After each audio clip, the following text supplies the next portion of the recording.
9th exercise 1.4 first sumல PQRS 4 sets கொடுத்துருக்காங்க.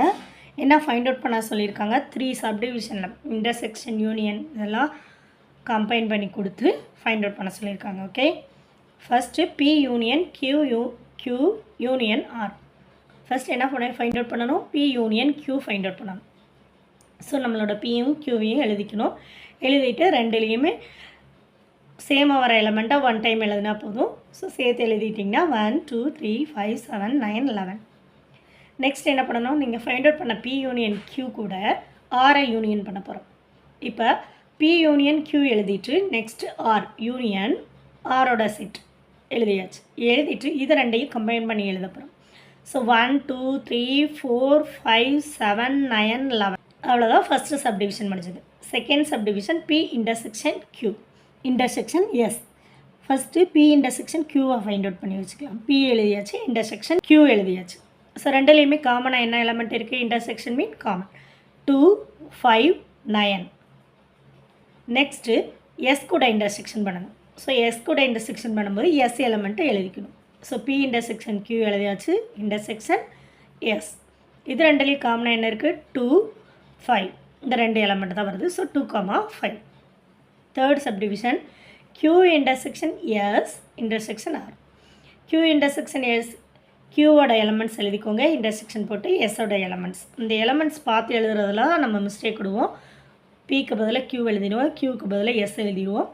So கேர்ஃபுல்லாக பார்த்து கவனமாக எழுதுங்க. So next intersections common elements 2 3 5. 3 element காமனாக இருக்குது. Next Q intersection S find out பண்ணியாச்சு. அது கூட எதை இன்டர்செக்ஷன் பண்ணணும், ஆரை இன்டர்செக்ஷன் பண்ண போகிறோம்.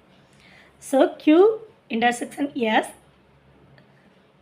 நெக்ஸ்ட்டு இன்டர்செக்ஷன் சிம்பிள் போட்டுட்டு ஆரோட எலமெண்ட்ஸ் எழுதுனீங்கன்னா என்ன வரும், எது காமனாக இருக்குது, 3யும் 5யும் மட்டும்தான் காமனாக இருக்குது. ஸோ 3 5. தேங்க்யூ. செகண்ட் சம்மில் என்ன சொல்லியிருக்காங்க, டெஸ்ட் த காமுடேட்டிவ் ப்ராப்பர்ட்டியை டெஸ்ட் பண்ண சொல்லிட்டாங்க. எதுக்கு, யூனியனுக்கும் இன்டர்செக்ஷனும் இருக்குது. நெக்ஸ்ட்டு 2 செட்டு கொடுத்துருக்காங்க, PQன்ற 2 set.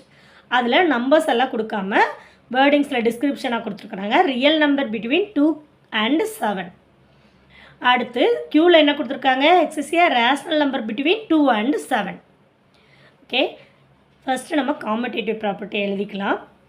A union B = B union A. இன்டர்செக்ஷனில் A intersection B = B intersection A. So simple property தான், ஈஸியாக போட்டுடலாம். ஃபஸ்ட்டு மம்னா PQ 2 செட்டை எழுதணும். ஃபஸ்ட்டு Pன்ற செட்டை எழுத போகிறோம். நம்ம Pன்ற செட்டில் என்ன சொல்லியிருக்காங்க, real number between 2 and 7. 2 and 7குள்ளே என்னென்ன நம்பர்ஸ் இருக்குது, 3. இப்போ Qன்ற செட்டை எழுத போகிறோம். Qன்ற செட்டில் 2க்கும் 7க்கும் இடையில் இருக்கிற ரேஷ்னல் நம்பர்ஸில் ரூட் போட்டு வரும். ரூட் போட்டு வரும்போது நமக்கு என்ன வரும், √3 எடுத்தோம்னா 1 பாயிண்ட் தான் வரும். அவங்க பிட்வீன் 2 and 7 தான் சொல்லியிருக்காங்க. ஸோ √4 போட்டோம்னா 2 வரும். So 2 is a real number, not rational number. Next √5லேருந்து எழுதலாம். √5 √6 √7 போதும், கொஞ்சம் எடுத்தால் போதும் நம்பர்ஸ். இப்போ யூனியன் காமுடேட்டிவ் ப்ராப்பர்ட்டி பார்க்க போகிறோம். So P union Q. இப்போ நமக்கு இப்போ இதை ரெண்டையும் யூனியன் போட்டு எழுதும்போது என்ன நம்பர் வரும், எல்லா நம்பரையும் சேர்த்து எழுதிடலாம். அதே மாதிரி Q யூனியன் B, ரெண்டையும் யூனியன் போட்டு எழுதும்போது என்ன வரும், √5 √6 எல்லா நம்பரும் சேர்ந்து வந்துடும். therefore P union Q = Q union P. Next second இது பார்க்கலாம், இன்டர்செக்ஷனுக்கு. அதே மாதிரி இன்டர்செக்ஷனுக்கு பார்க்கும்போது இப்போ காமனாக ஒரு எலமெண்ட்டும் இல்லை. Okay, so empty. அடுத்து Q இன்டர்செக்ஷன் P, இதுலேயும் எம்டி செட் தான். therefore P intersection Q = Q intersection P. So commutative property is prove.